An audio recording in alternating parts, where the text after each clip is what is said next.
Mas aí quando ele diz que nunca nenhum governo investiu em educação, quantos governos petistas passaram pelo Nordeste? Ele mesmo, governo federal, ele, Dilma. Foi um escorregão aí, Josias? Foi, certamente, né? Você pega, e o bolsonarismo sabe fazer isso, né? Você pega a frase toda do presidente e corta só esse trecho, né? Nunca nenhum governo investiu em educação. E joga nas redes sociais, né? O PT passou pelo governo federal, 2 mandatos do Lula, 2,5 da Dilma, e como você bem lembrou, na região Nordeste, que é o foco dessa polêmica, né? São 9 estados, todos eles, acho que a exceção de um, que é governado pelo PSD do Gilberto Kassab, os outros 9, os outros 8, são governados ou pelo PT ou por partidos de esquerda associados ao PT. Agora, essa polêmica, Fabiola, ela é muito ilustrativa sobre o estágio da campanha atual, né? Que é um estágio que você discute baboseiras e preconceitos e não discute o essencial. Em privado, até os integrantes do staff da campanha do Bolsonaro avaliaram que ele, além de não aproveitar todas as oportunidades que o segundo turno oferece, ele começa a se transformar numa oportunidade que o seu adversário aproveita. Eles tinham conversado muito com o Bolsonaro no domingo passado, depois da abertura das urnas, e concluíram que a passagem para o segundo turno, que era o que eles queriam, era um feito, e era preciso aproveitar isso. E tinham combinado que o Bolsonaro ia moderar o timbre, e ele, de fato, na primeira manifestação dele, ele reagiu com uma sobriedade inacreditável, né? Quem viu ficou com a impressão de que o Bolsonaro, de tão sóbrio, ele estava fora de si. Ele se distanciou completamente aquele timbre radioativo, né, que caracteriza a sua retórica, analisou ali com muita racionalidade o resultado das urnas.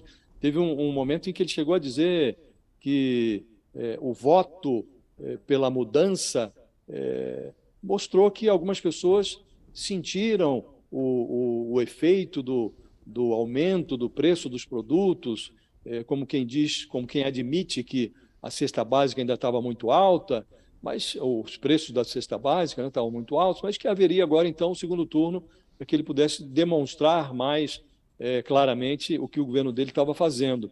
Não falou de urnas, perguntaram de urnas, ele falou, não, isso aí as Forças Armadas vão se manifestar, evitou fazer críticas às urnas. Depois disso, ele vem nas lives dele e já chutou o balde em relação às urnas, já insinuou que houve problemas, comparou o resultado de agora com o de 2014, quando ele diz que houve fraude, quem venceu aquela eleição, segundo ele, foi o Aécio Neves e não a Dilma Rousseff, algo que já restou absolutamente demonstrado que não é verdadeiro. O próprio PSDB pediu a auditoria das urnas, foi feita a auditoria, o PSDB enfiou a viola no saco, reconheceu a derrota, e o Bolsonaro voltou a lançar dúvidas sobre as urnas eletrônicas e deu esse tiro no pé, lançou esse míssil contra o próprio pé, quando insinua que os nordestinos votaram em Lula majoritariamente por conta do analfabetismo.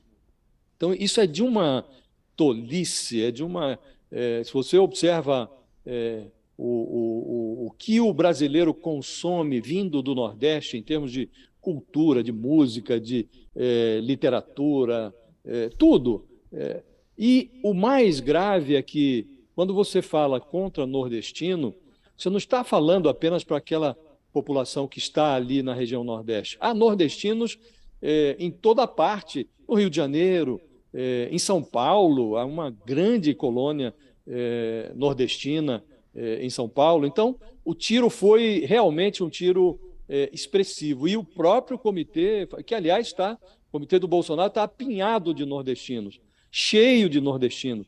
Ministro Fábio Faria, o Ciro Nogueira, o chefe da Casa Civil, todos nordestinos. Então, a avaliação foi muito negativa e há o receio de que o presidente tenha, agora no segundo turno, menos votos do que ele teve no Nordeste. Inclusive, acionaram aí rapidamente a Michele Bolsonaro e a Damares Alves para fazer uma incursão na região nordestina para ver se revertem esse cenário adverso, mas a perspectiva não é boa. O próprio Uhum. comitê do Bolsonaro reconhece isso.